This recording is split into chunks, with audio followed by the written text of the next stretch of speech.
Well, there we go. Sports Carnival broadcasting relatively live from the Trauma Center studio atop the recovery room, powered by the recovery room.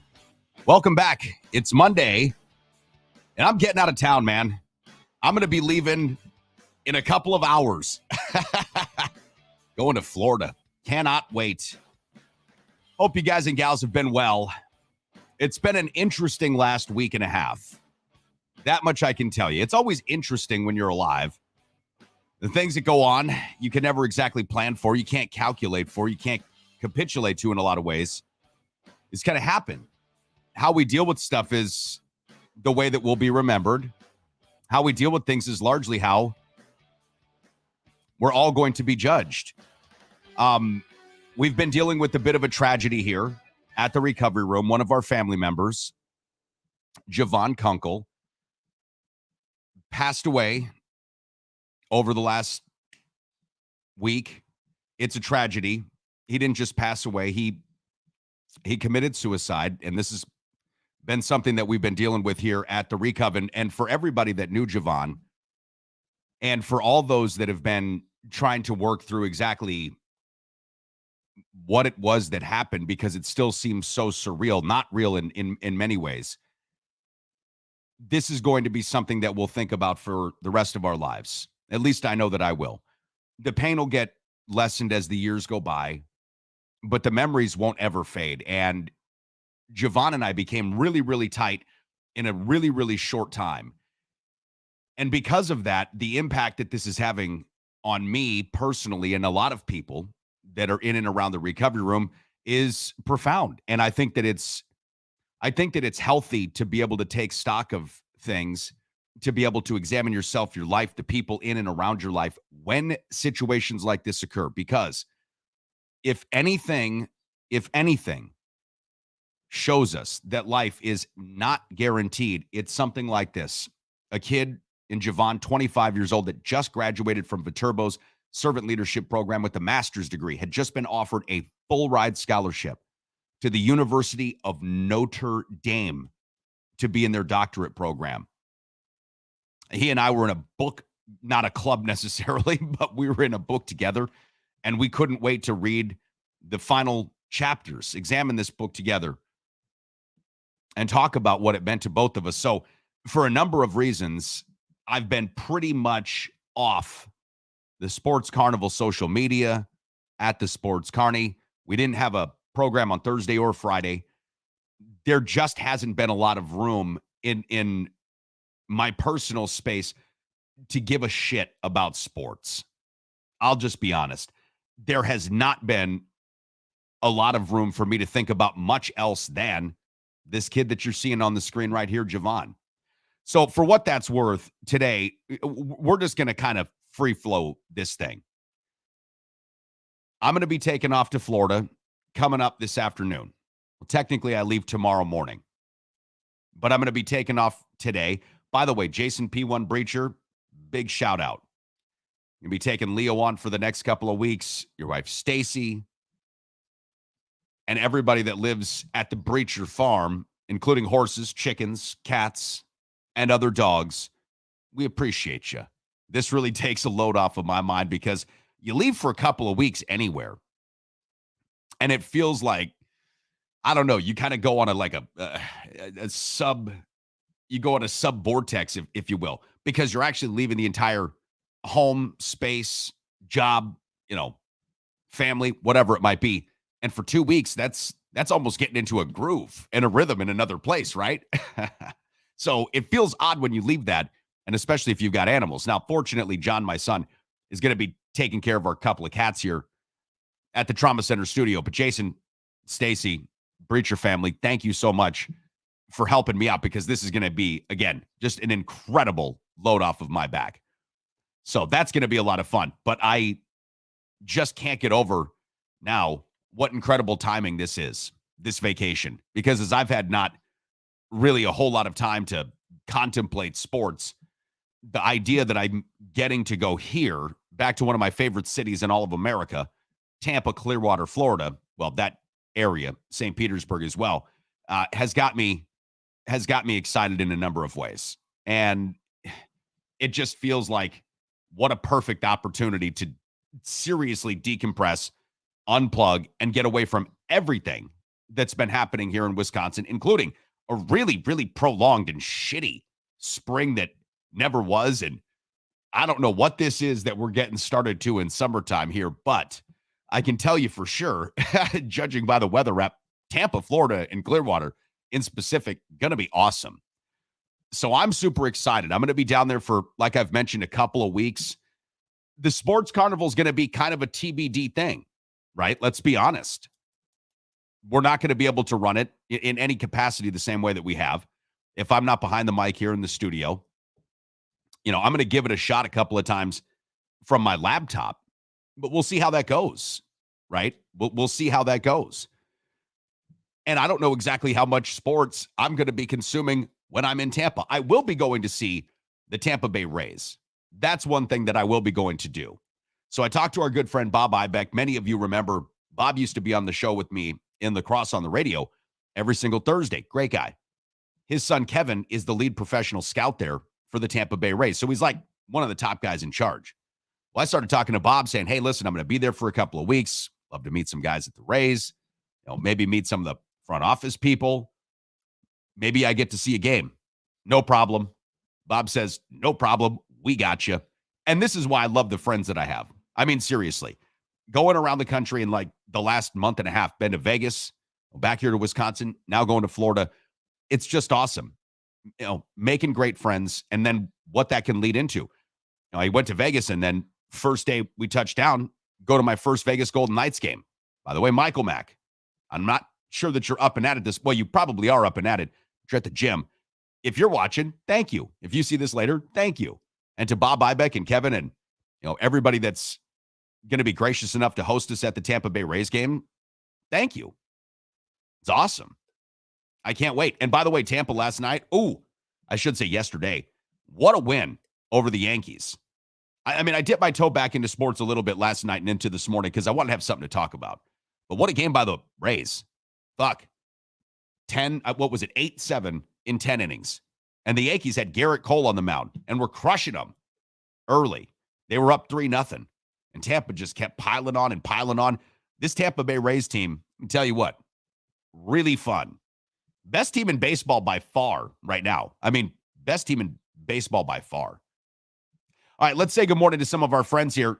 Thomas, UWL, checking in, says, good morning, Dave. He has his last final of the semester. He's moving out on Wednesday. He's also going to see his relatives for Mother's Day. That's nice. Leaving this Friday. And he's got training for a game on May 18th for his loggers internship. Thomas, you have got to be so excited. You have got to be so excited. Congratulations, buddy. I love that. Let's see. Mike Byers, our favorite Texan here in Wisconsin, former member of the Inflation Calculation Committee and the National Calendar correspondent, says, good morning, guys. Good morning, Mike. Good morning, Mike. All right, then Rob Dog coming in from Stoddard says, Dave, some sports. I think the Knicks will go after Giannis. That's stupid. That's a take that is getting drummed up by somebody in New York. Why would Giannis want to go to New York? And who would the Knicks trade for Giannis? Like, what's the package back? Giannis is never leaving Milwaukee until he is a free agent, and that's if he wants to leave then, which I don't think he will. Okay. Whatever's left of Middleton, which I don't want. Yeah, you see, Rob Dog's been picking up, so they've got these websites like Hoops Hype and NBA trade analysis, blogs. And so that gets put on these MSN feeds, Google feeds. I've seen some of this stuff too. And it's funny because it's somebody like your age, Rob, that's writing this shit. I mean, it's cool. I'm not knocking that, right? Because people can be your age and be very, much in the know.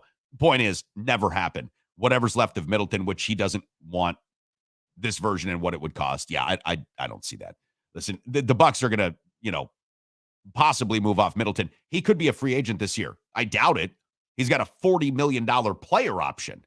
Chris Middleton will never make $40 million again in a season, ever. I can't, under any circumstance, seeing Chris Middleton opt out this year. I really can't. Now, the Bucks could look at a sign and trade for him. Like maybe Middleton would be amenable to that. If it was the Knicks, I mean, all right. But then, Rob, you'd be getting him at a much different cost than $40 million. He'd decline his player option. The Bucks would sign him to a longer deal, a deal that they could actually give him that the Knicks couldn't, and then they could trade Middleton to New York for whatever. I don't see that happening. I really don't. He doesn't play enough defense for Thibodeau, first of all. And Giannis, I mean, wishful thinking, man. That's something that has eluded New York for quite some time. Giannis is not going to the Knicks. That's ridiculous.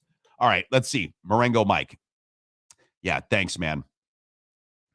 Says Dave, very, very sorry to hear the bad news. I hope there's at least some solace in knowing you have a large group praying for Javon and his friends and family. I do, Mike. And that is very, very, very heartwarming. The outpouring of support, the love that we have seen through the doors and at least through this area, because the recovery room and the trauma center studio where I'm at right now is just a stone's throw from Viterbo. Like literally I could pick up a baseball and hit the campus from here, or at least I could have 10 years ago. I might have to, it might be a couple hopper now, but I'm pretty sure I could still get it there. It's very close. And so, yes, the outpouring of support, the love, the prayers, the services that Viterbo's been putting on so far, and his family inviting people to the funeral and the services it's been touching. And yes, it is somewhat of a comfort, but it's still, again, so incredibly hard to understand, because I was just hanging out with that guy hours before it happened. So anyhow, it's still going to be one of those things that will be, dominant in my thoughts for some time. But getting to this place down there in Florida, Tampa, Florida, is going to do, I think, a lot to help my spirits. And I'm going to see just an incredible person, and I cannot wait to be there. All right, let's take a look at the poll question this morning we've got for you on our Twitter feed, at the Sports Carney. Which is the better city out of the three that I'm going to list here for you? See if you can pick up a theme. Tampa, Miami, or Fort Myers? I know some people that really, really love Fort Myers. Fort Myers, 60%. Miami, 40%.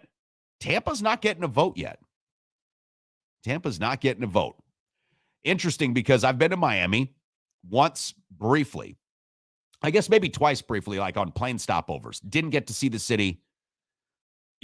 I'm sure it's awesome. The nightlife would be great. Way too much weather events for me down there. I mean, like way too much weather events. And it just, I don't know. The city, it seems, and this is possibly reading into what I would see on the news, it just doesn't feel like my kind of place. I mean, probably for a vacation, but I don't know if I could live there. Now, then again, I haven't been there, so I could be talking out of my ass. Fort Myers, never been there either. I have heard incredible things about Fort Myers. I'm not surprised to see Fort Myers getting 60% of the votes here, but not a single vote for Tampa and the Clearwater, St. Petersburg area. I would tell you that's a miss. Like, Tampa's not as big of a city as Miami. I don't know about Fort Myers, so I can't compare sizes. I'm sure we could look it up and somebody could help me out here. But Tampa's a great in-between city. Now, I'm biased because I've been there a number of times throughout the years. My first trip coming back in, I want to say 2009 to Tampa when I was still working in real estate. This is just a great city. The great downtown, really awesome nightlife. The arena for the Lightning right downtown, always great. The architecture in Tampa, surprisingly enough. People don't think of Florida and architecture. Tampa's got a lot of old school architecture. You can actually see one of the oldest buildings, if you're watching us, all the way to the far right.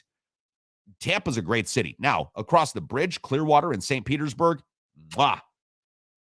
fucking pristine beaches, awesome looking people, great food, great drinks, and the Tampa Bay Rays are out there.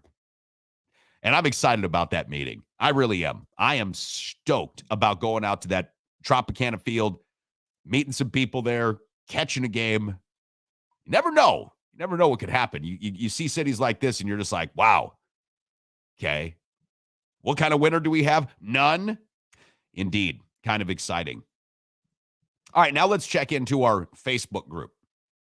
Approaching 500 members, by the way. Thank you, guys. This has been a fun ride, right? The Sports Carnival has been a fun ride. So what's your biggest motivator in finding a city to live in? Like, say you were actually going to be pulling up stakes. What's the biggest motivator in finding a city to live in? Matt Boschka, great alternate option. I knew I would miss something when it came to putting together this poll. The first four options that I had: what is your biggest motivator in finding a city to live in? Location/state, weather/climate, entertainment/activities, healthcare, social services. I think that's important for some people. Matt Boschka put in here, and by the way, Boschka knows a lot about traveling. He's got a great travel agency. Matt Boschka put in here cost of living. So here's where we stand right now. Location, state, 38%. Weather, climate, 38%. I voted on that one. Entertainment, activities, 16%. Cost of living, 7%. Healthcare/social services, just 1% of the votes so far. Now, Rick Hamilton did chime in here with us and say on our Facebook group page, he's never been able to start over away from family and friends. A lot of people are like that. A lot of people are like that, Rick. That's not surprising. It really isn't. As a matter of fact, I remember reading, and I think this still holds true in many respects. I remember reading that something like 80% of the world's population, not just here in the United States, but 80% of the world's population dies within 50 miles of the place that they were born. I mean, think about that. 80%, and it might have changed slightly through the years, but 80% of the world's population dies within 50 miles of where they were born. Meaning, Rick, many people, like 80% of the world, tend to agree with you. One of the things that I was actually lucky to have had was a mother who had wanderlust. She wanted to move around. And it might not have always been across the country, even though it was at times. It could have been within the same city or within the same geographic location, but just like to bounce around, be in different places, different spaces, which I get. I mean, looking back on it now, shit, my mom was 24 when I was born. So we're talking about a young person. I work with 23, 24-year-olds now. Young people, right? These are young people. I was 24 when I had my son. So the idea of moving to me has never seemed unusual, right? Like it's actually more, I wouldn't say common, because I've bunked down for quite a number of years in just a few spots since I became a homeowner when I was in my early 20s. But the point is, the idea of moving does not frighten me, nor does it actually do anything, with respect to family, friends, location, dissuade me from moving someplace. And I would say largely that's because my mom, liked to move. At least that's what I've always surmised, because it's never bothered me. It's exciting. Like coming out to Wisconsin. How many of you have asked me through the years when we've seen each other out someplace? I mean, how many of you have asked me, why did you move to Wisconsin? Like looking at me crazy. Because I came from Vegas, but I was born in California. Why would you move to Wisconsin? And I've told you a lot. This was an incredible opportunity to take over for a guy that was a legend in the industry, make a mark, enjoy a completely different climate, a completely different group of people, a completely different topography, and just scenery than I'd ever experienced in my life. The winters out here are brutal, right? We all know that. This is not news. But we live in one of the most beautiful areas of the entire country. Like, I've been a lot of places in this country. La Crosse, Wisconsin, Trempealeau, Galesville, Holmen, Ettrick, Onalaska, West Salem, Stoddard, Bangor. These are gorgeous countrysides, gorgeous vistas. Very, very lucky. If you live in this part of the country, the Wisconsin, La Crosse area, very lucky you are, because this is a beautiful place to be. I mean, just absolutely beautiful. That said, the winters are rough, and there are fun places to possibly consider, as you get older, as you go down line, or if you just want to change up. That's one of the reasons I'm asking you this morning, what's the biggest motivator in finding a new city to live in? I just think it's a fun question. All right, speaking of fun, he's going to join us probably about 8:30 this morning. Joe Daguanno, Green and Gold Insider. Always great. Has been one of my favorite guests the entire time I've done radio, the entire time I've done this show. One of my favorite guests. He'll be jumping aboard right about 8:30. Stay tuned. This is the Sports Carnival broadcasting live atop the recovery room in the Trauma Center studio. What can I say? The Recovery Room on 7th and Mississippi Street is not only my favorite bar in all of downtown La Crosse, Wisconsin, it's my favorite restaurant in all of downtown La Crosse, Wisconsin. Breakfast served 8 to noon, Saturday and Sundays, daily specials, incredible cocktails, and the best damn wait staff in the entire city. My buddy Matt knows how to treat you right, and that's why when you go to the Recovery Room on 7th and Mississippi, you're always going to have a great time and a great meal with a great cocktail. So if you haven't been in a while, or perhaps you're just regular and you want to stop in again, make it a thing. I'm there every single week. How about you?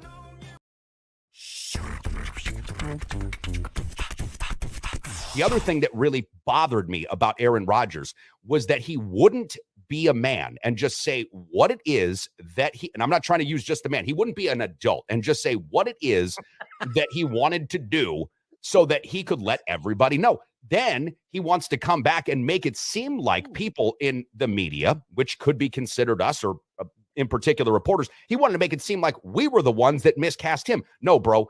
You just didn't come out and say what you needed to say because you were afraid of the media pushback. And this is where I guess I go a little bit counter with Rodgers. If you want to be that guy and you want to be talking about the things that you've mentioned, cool, talk about it. Be about it. Don't dilly-dally around it and then kind of wishy-washy put your toe in one thing, because that to me, Chad, that sounds like an opportunist, not somebody that's actually about a thing. You know, say what you will about Kyrie. Good basketball player. The fucking guy's weird. I don't know if I agree with 90% of what he says, but I think that he's got conviction. And because of that, I'm willing to give him his time. I'm willing to have respect for that. Absolutely, because he's got conviction.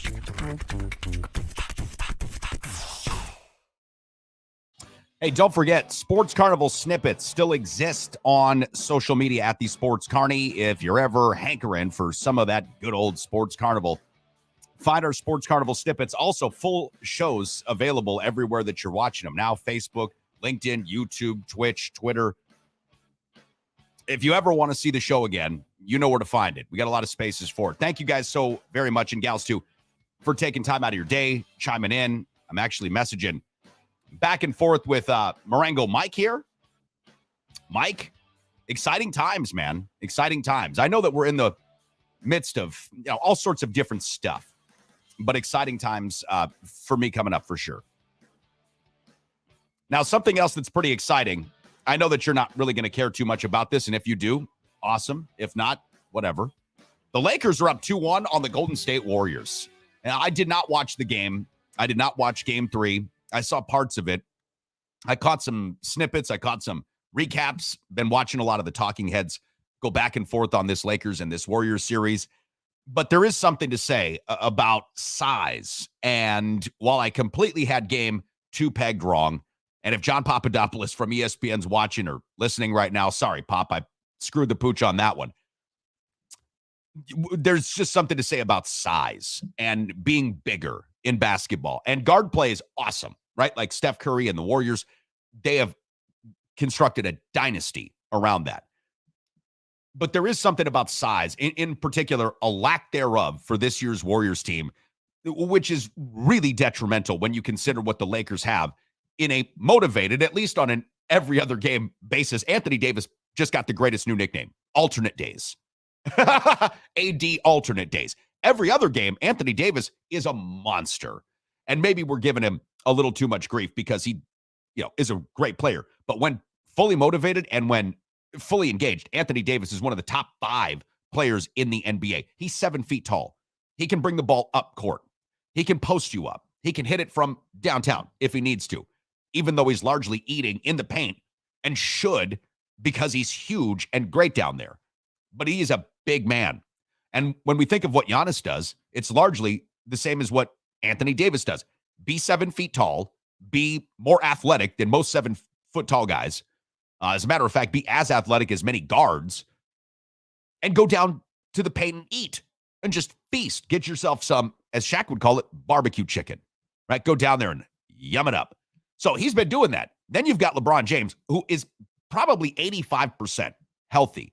When we think about LeBron James and that ankle sprain that he suffered in the regular season, many predicted that he was out for the rest of the season. The fact that this man at 38 came back and is playing not MVP level basketball, but serviceable, tough, big man basketball at this stage of his career is just unbelievable.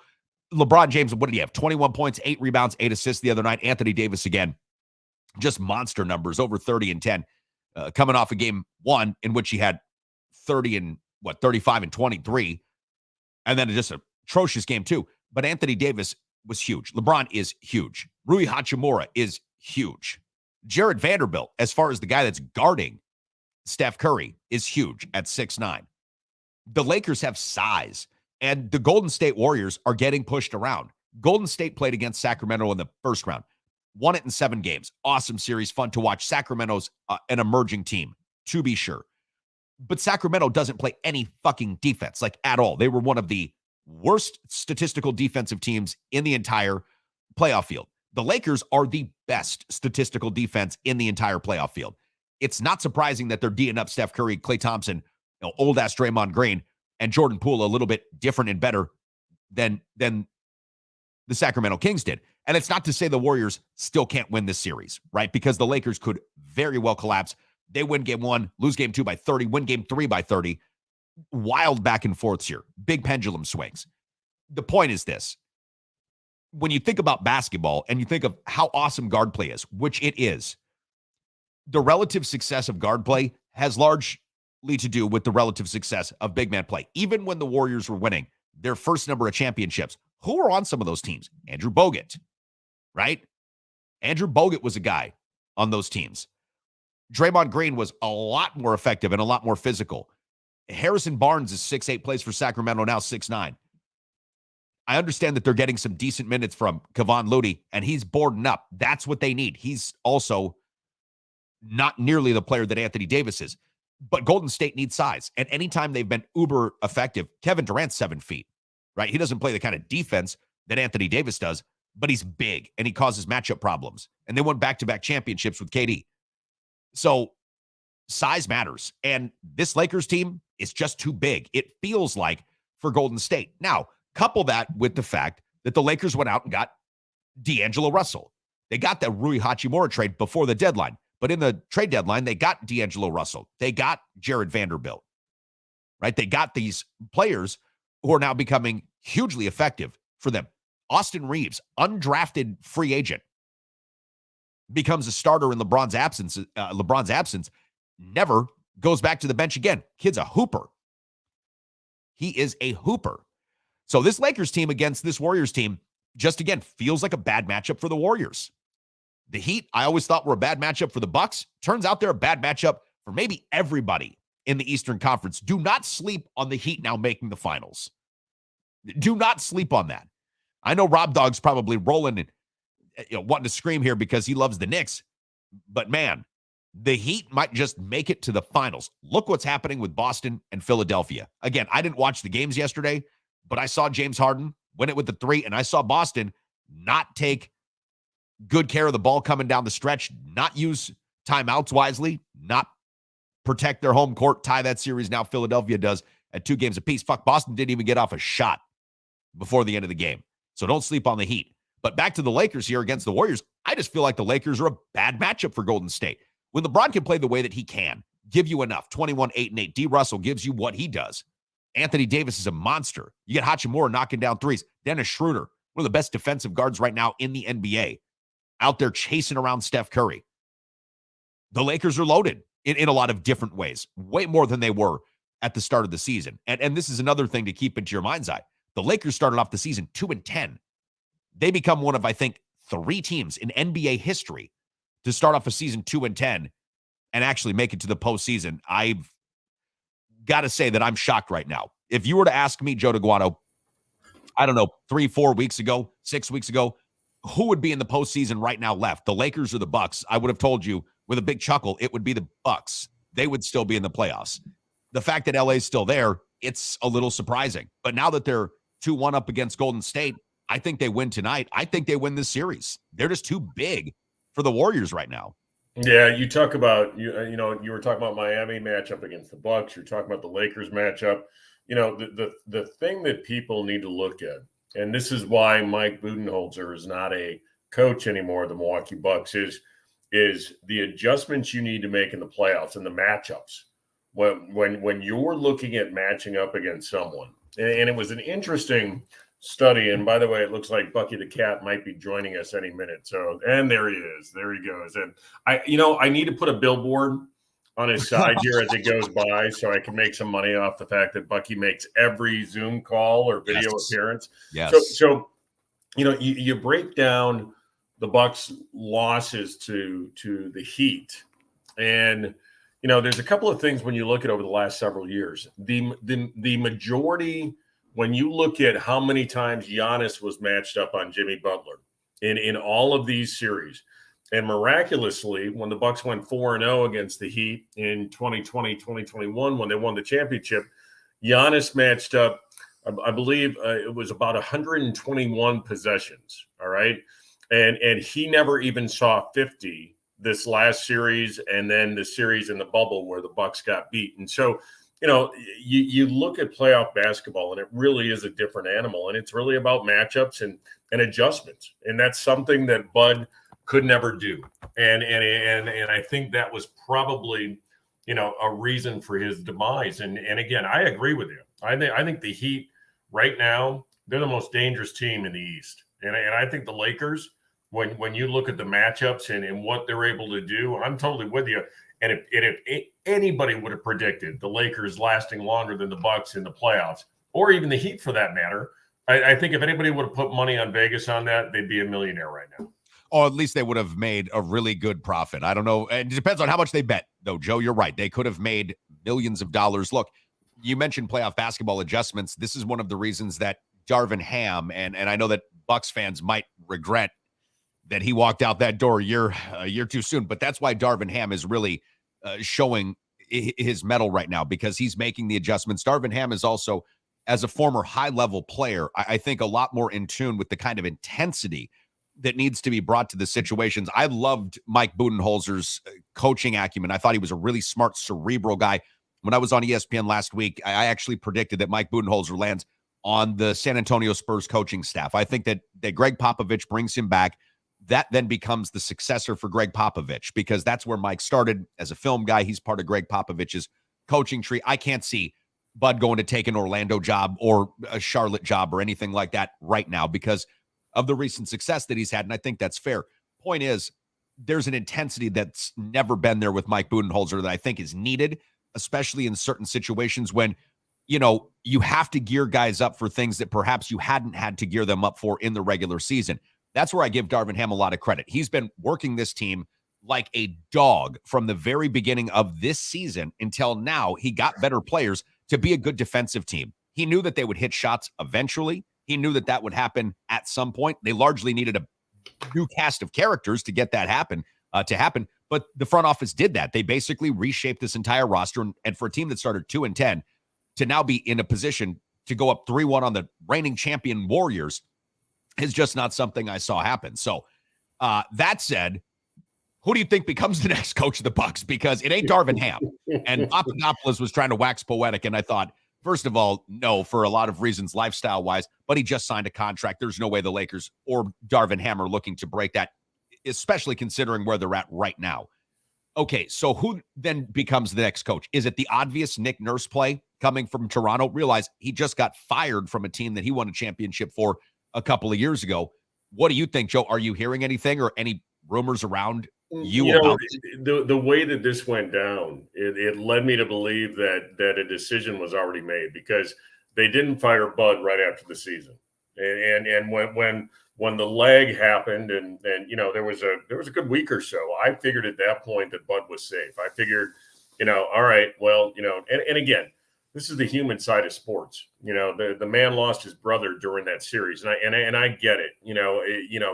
That's a rough thing to go through, and I've been through it myself, losing a sibling, and so I get it. And I kind of thought, okay, take the emotional side out of it. Let's run this thing back, et cetera, et cetera. But the fact that they waited so long and then fired Bud led me to believe that there was something already at least close to being done. Now, there's speculation that the Bucs might have their eye. And again, Nick Nurse was, he was kind of the everyone said the leader out of the gate, so to speak. There's speculation now that the Bucs might be going after someone under contract and making a play for someone that is already under contract, maybe looking to make a move. And so, it remains to be seen who that could be. And you look at the type of coach that you need to go after if you're the Bucs right now, because and I look at it this way, DC, that in every situation, whether you're Mike McCarthy and the Green Bay Packers, Matt LaFleur and the Green Bay Packers, Craig Counsell, Mike Budenholzer, Jimmy Leonard, there's a coach to get you to a certain level and to a certain point. And then there's that next coach that comes in and gets you to that next point and that next level. You hope. Sometimes you take that step back. And, you look at where the Jets are right now with Robert Saleh. I think he was a hell of a hire, and I think he was the right coach to get them to the next level. So I'm still putting my money, getting back to the Bucs, on Nick Nurse. I think he's the logical choice. I think you look at what Toronto did with a Nick Nurse coach team against the Bucs, coming back in that series in the Eastern Conference Finals a few years ago. I think he knows what it takes to win at that level. And so I think and a lot of people don't like him. And I get it. He's very polarizing as far as a coach goes. But I think he's, again, the leader of the pack. I think the Bucs have some type of structure or an idea in mind as far as where they want to take that. And the Bucs right now, and you look at every franchise, and there were some great articles over the weekend as far as, this is a pivot point for this Bucs team. This really is, when you've got the new CBA that's been negotiated and the luxury taxes that are out there now for this team. And of course, Jimmy Haslam brought in to help bankroll a lot of this luxury tax. Chris Middleton, $40 million player option. Do you bring him back? Brooke Lopez, a free agent. There's just, and you have 2 more years of control with Giannis. And so this is, every franchise goes through it in every sport. It's that pivot point that do you take advantage of the window? Can you take advantage of the window to win possible multiple championships? And so this hire, whoever it's going to be for the Bucs, is going to be critical. And again, with where they are as a franchise right now, I want someone who knows how to win in the playoffs. And that's why I still think, regardless of anything, I think Nick Nurse is probably the best choice. So I'm going to throw 3 names at you that I think are really good candidates and would make really excellent coaches for the Bucs. And I'll save one for last that you might disagree with me most. Now, 2 of these guys are currently working in the NBA, one of whom just ended a season a little awkwardly, and there has been speculation he won't return. Tyronn Lue. Mm-hmm. That's one coach's name that I think you could look at. Ty Lue couldn't count on Kawhi Leonard or Paul George to play any fucking games. Yep. And this guy coached up a team of, good players, but made them look scary, right? You give him a really good player, great player like Giannis, maybe that moves. Sam Cassell is another name that I think we should really pay attention to, because Sam Cassell, incredible guard for the Bucs when he did play here. Incredible coach. He's been with Doc Rivers on his staff for years. And right now, we're watching Philadelphia possibly outcoach that kid Joe Mazzulla, 34-year-old, for the Celtics. And who knows what happens in that series. But Sam Cassell's another name I think that we should watch out for here, because again, his tie, he's a former player. A lot of things about Sam that you should like as a coach too. He's got, some really good chops. And the third name is a guy that's really under contract right now, but I don't think he likes his team. And you might not like this idea, but Jason Kidd, because Jason Kidd's sitting there in Dallas like, what the fuck? Is anybody going to play defense out here? And he started talking about that at press conference. He's like, listen, I'm not out there playing, okay? I can only tell these guys what to do. If they don't hustle and they're not out there, I can't do anything about that. This has always been the problem for great players, not good players, but great players in coaching, which Jason Kidd is a great player, former player. Mm-hmm. It's hard for them to accept mediocrity. And as good as Luka Doncic is and Kyrie Irving, That was a terrible pairing of players because they are both way too similar. No way this works. That's the front office's fault. They also traded Kristaps Porzingis, got nothing for Jalen Brunson. There's nothing that you can do about that if you're Jason Kidd. He's got to coach the guys that he has. Jason Kidd got a lot of flack for running really old school offenses in Milwaukee before. But Jason Kidd really evolved when he went to the Lakers as an assistant coach, wins a championship with LeBron, AD. His style is different. Joe, that would be the other name that I think I could really see reemerging for this Bucks team, especially if Jason's like, look, I want out of this thing in Dallas because this is going to end in fucking flames, and I don't want to be part of it. What are your thoughts there? I gave you three. The first two I have no problem with, but the Bucks franchise will not go back to Jason Kidd. Okay. They will not go back to Jason Kidd. And again, going back to my point, was Jason Kidd integral in Giannis's development? I think so. I think 100%. I think Kidd had his faults, but I think the way that he developed a young Giannis Antetokounmpo, I think was right for Giannis at that point. And so I don't think you go back to that now. And again, I think Milwaukee, from a PR standpoint, I think that would be a little bit of hell for them. And so when you're looking at again this pivot point of the franchise and hitting the luxury tax and trying to decide what you're going to do with these guys, bringing back drama or potential drama or anything that's going to be perceived as a negative, and especially, and it was interesting because the Damian Lillard reports to Milwaukee have already sparked a fire that he wants out of Portland, yes. Et cetera, et cetera. He even tweeted out, something about, man, you won a championship 2 years ago and now you fired your coach. And so, I think Milwaukee has to be very careful. I think they have to be calculated. And again, I think this next hire is going to be critical. And I just don't see them going back to Jason Kidd. So that's why, Joe, I agree with you. Listen, I have to be one of those open-minded people, though, that can be willing to, keep my mind's open, my mind's eye to any option that may arise. I think that the play for the Bucks here, and as good as Nick Nurse is, because I knew that was the immediate, got to go get Nick Nurse. Realize he just got fired in Toronto. Yep. Why? Okay, there's another thing. He's just a few years removed from a championship as well. So there's something about that Toronto didn't like directionally where that was going. I think a guy like Ty Lue and Sam Cassell, but I would probably put Ty Lue in the driver's seat there. Yep. Would be the kind of guy that this Milwaukee Bucks team would really rally around. Ty Lue is a former player, and I love Ty Lue as a Laker, but he was a role player. And like most great coaches that played, they were role players, possibly all-stars. Nate McMillan was a good, not great player. You get my drift. Mm-hmm. He's that perfect type of guy. His coaching chops are undeniable. You've seen what he can do. He was on Doc Rivers' staff. He's been very successful. Again, not his fault that Kawhi Leonard doesn't talk to the teammates, coaches, and doesn't play games and will just sit out. Not his fault that Paul George keeps getting hurt.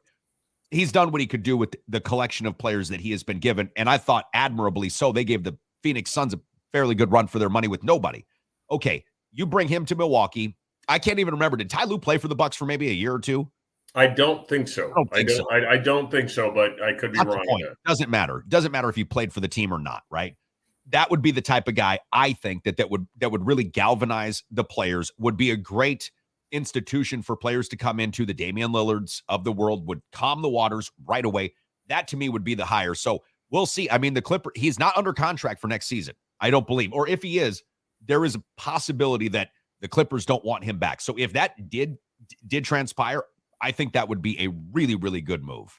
Yeah, no, look again, and shifting gears here. When you look at pivot points of franchises and you look at decisions, and there's a great article that I just discovered about an hour ago, and it's by Albert Breer, SI.com, and I retweeted it. So take a look at this. But he's really breaking down the dynamics of the Jets and Packers getting to the point of where they got to with the Aaron Rodgers trade. And it's really fascinating, DC, when you look at, and I think this is true at any level. I don't care if it's high school, college, whatever. There's pivot points of a program And this is a pivot point for the Jets franchise for sure.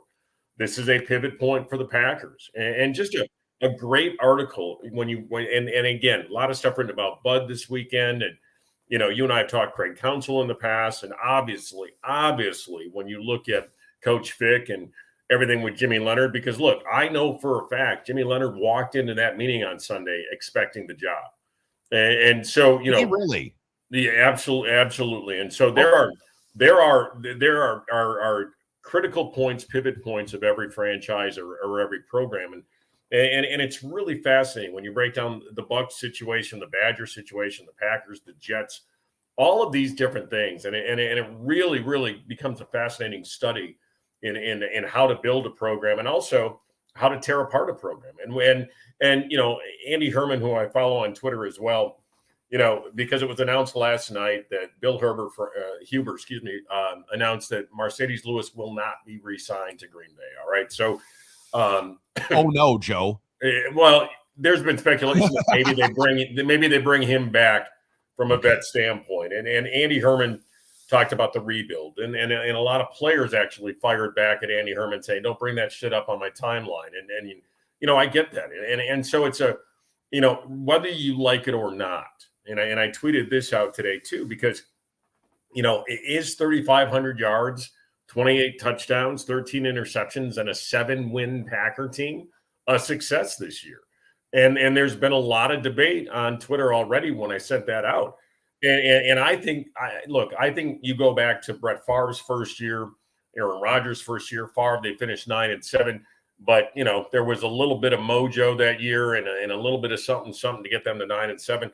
Rodgers' first year, 6-10, but they saw enough to make that commitment because they jumped on it right away with Rodgers' extension. They went all in on Rodgers early in, and of course, the next year they make the playoffs.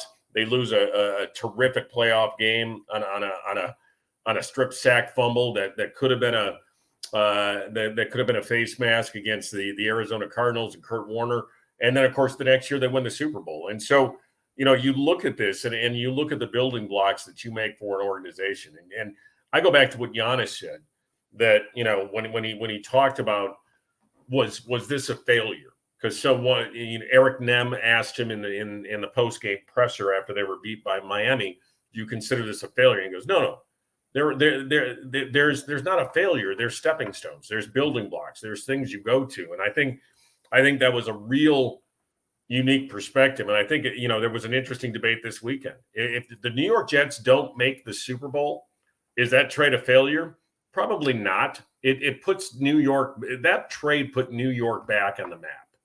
And the Jets have been irrelevant since Joe Namath, primarily. Yeah, he had a couple of years with Vinny Testaverde, but it puts them back on the map. And so, you look at all these steps and you look at all these things. And again, I highly recommend read the Albert Breer article on this because it's fascinating how far back this trade discussion really went. And for Joe Douglas, for Robert Saleh, for Woody Johnson, this again puts the Jets on the map and gives them a shot. And really, look, Robert Saleh and Joe Douglas, if they were going to have to rely on Zach Wilson to be their starting quarterback moving forward, they weren't going to last long. And so, but it's really interesting. And you compare the Bucs situation, it's just fascinating to me when you break down that turning point or pivot point of any program. And I look at it from a high school perspective. I'm a high school football coach, and I truly think the program that I'm a part of now at Eau Claire Memorial, I think we're on to something big. And I think we're building something. And I think when you're in it, when you're in that kind of like cool mode of, I see it, I see the vision, you feel it. I think conversely, when you're in that, fuck it, we're not going anywhere, I think you feel it as well. So, and going back to the NBA for just a moment, Phil Jackson, Pat Riley, and Pop. Those are your outliers, man. That's it. Those are the guys that I say that in today's NBA, you're not going to last long. You're not going to have that Giannis, that Steph Curry. I mean, Kerr's getting up there, and I think he might be that second level. But the guys that are just going to be able to coach Jordan over a 10-year run, or coach Magic over a 10-year run, or Tim Duncan over a 10-year run, just doesn't happen anymore. Yeah, I tend to agree with that, and you won't largely see that kind of longevity unless you land a generational player, and that generational player, basically bails you out by winning several championships. Phil Jackson, to me, is always going to be the greatest coach. I know he had great players, but he won 6 championships with Chicago, 5 of them with the Lakers. Those are okay. Drop the mic. Yeah, Pat Riley's right up there too, though. You get to the Lakers, you have success with the Heat, win championships, with the Knicks, win championships with the Heat, and then Popovich, how he's been able to sustain that franchise, even though they've had down years. It's incredible. Listen, before we get you off of here, Joe, because I really appreciate your take, your insight. I will read that article, Albert Breer, great insight, but I don't know about the Jets and the turning point of a franchise. I like where the Packers are at. I really do. I don't believe in Aaron Rodgers anymore, Joe. And I just feel like at 40 years old, we're wishing upon hopes here that he becomes the second player in the history of the league outside of the great Tom Brady to do something over 40 of note. It's just never happened. And I'm sorry. He looked gassed to me last year, and we can call it the thump, whatever. I love where the Packers are at. 7-9, 28 touchdowns and 35. 7-10. 7-10, 3,500 yards, 28-13 for Jordan Love. Sign me up. Sign me up. Are you kidding me? That would be the most exciting thing. By the way, the Packers offense is going to be better this year than it was last year. I know that seems crazy. The Packers were not good last year. So the whole idea that Aaron's going to be so great. Okay. By the way, that left tackle position for the New York Jets, have fun.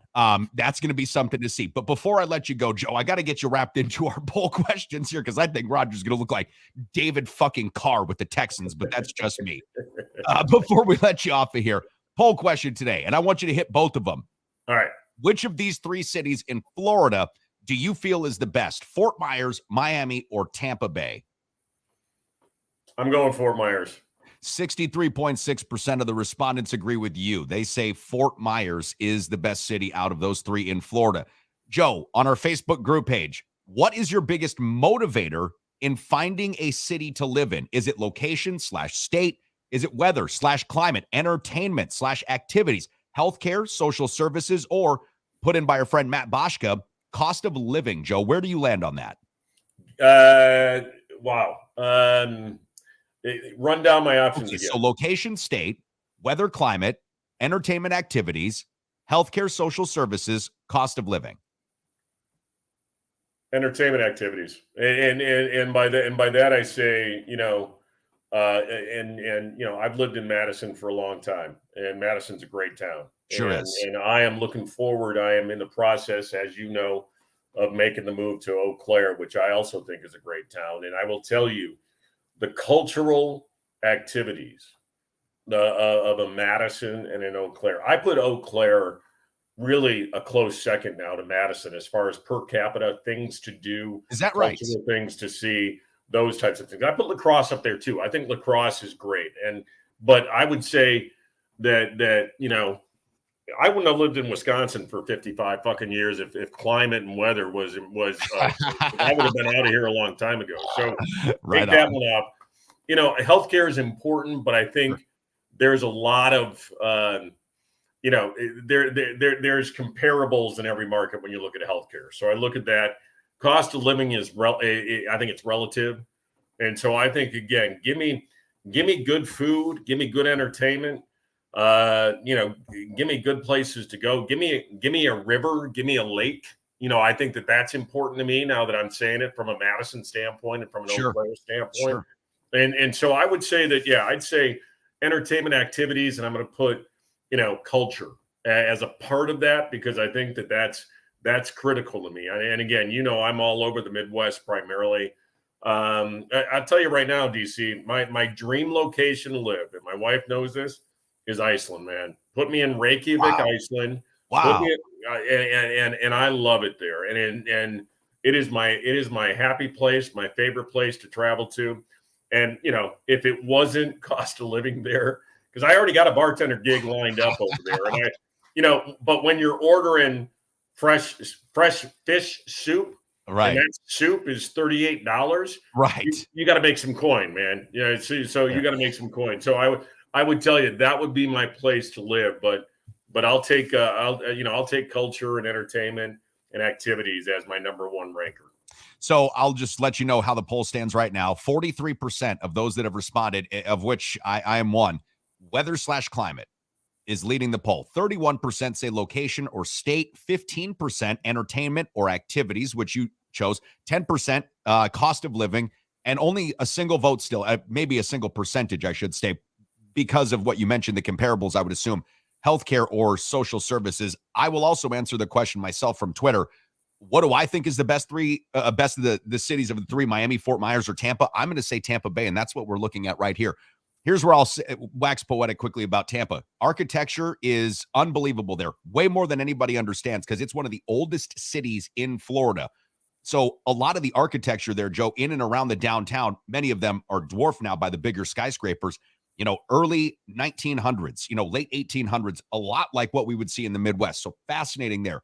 Sort of protected there on the Gulf Coast.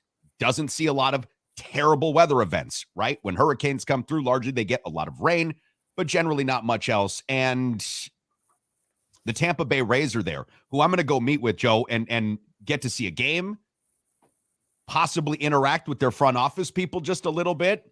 And who knows, right? Like, who knows? Tampa Bay is a great city, and I love the weather and climate, so I'm inclined to vote for both of them. And you never know. There could be some things on the horizon here.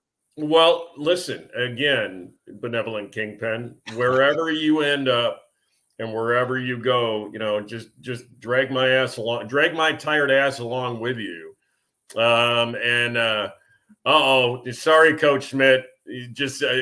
I love Eau Claire and lacrosse. I love Eau Claire and lacrosse. So Mike Schmidt, Coach Schmidt, just nailing me there with my Eau Claire lacrosse. But I will tell you, you can't go wrong with either Eau Claire or lacrosse. I've never been to Eau Claire, and this is something that we're going to rectify, right? Because once you get yourself settled in next month and a half or so, taking a trip up there, we're going to hang out. We're going to go out to dinner. You, your lovely wife, Lynn, who, by the way, I just have to say this on a final note. You guys looked awesome at the WBAs, the Wisconsin Broadcasters Association's Awards for Excellence, which you can see many of their placards hanging behind me right now. Incredible gala. I'm glad that shit's back from being virtual, dude. Yeah. What a drag. Yeah, it was a lot of fun. And it looked like you guys had a great time. And you looked awesome. My wife, again, I outkicked my coverage. Here's the thing. I'm going to save my ass right now.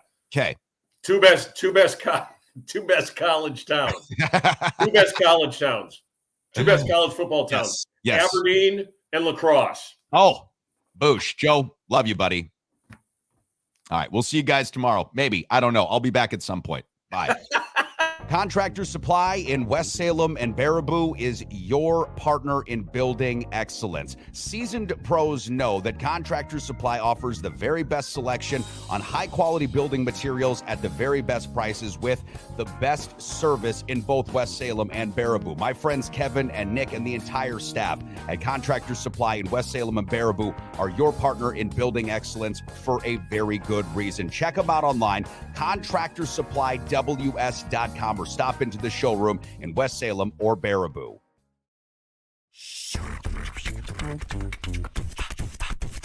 So, how do the Packers go about getting these Hall of Fame players, which they have got plenty of? They draft these guys. They develop them. I understand that Brian Gutekunst, the handling of the Aaron Rodgers situation can look a certain way to certain guys. I really do. Because when Brian Gutekunst and this Packers brain trust essentially traded up to get Jordan Love, I mean, not even fucking Jalen Hurts, but Jordan Love, it landed with a thud. Joe Daguanno and we go back to this well all the time, but we had that conversation on draft day. Said, don't draft this dude. Not the position, but don't draft this dude.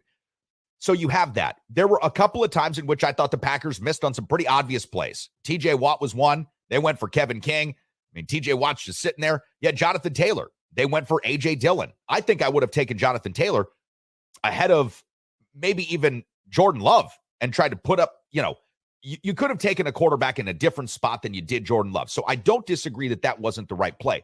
But at the end of the day, to steal and borrow from our good friend Joe, is there anything more impactful that a GM could do even if it was not necessarily in the game plan, but to inspire his quarterback to go out and play 2 MVP seasons of football and to give the team, at least on paper, a puncher's chance to go to the Super Bowl. To me, that's what you hire a GM for. If the drafting of Jordan Love makes net zero on the field, but got 2 MVP seasons from Rodgers, and let's say one of those seasons had gotten them to a Super Bowl and they won, dude, Jordan Love was worth the first-round pick all day, every day, and twice on draft day, to me. Now, it didn't work out that way, so we're looking at it a bit differently. But I think that Brian Gutekunst and the Packers, Russ Ball, Mark Murphy, Milt Henriksen, Matt LaFleur, to whatever degree he's involved, have done a great job in many respects of identifying positions of need. Think of Aaron Jones, right? Think of A.J. Dillon, that they saw they could develop and turn into real stud players.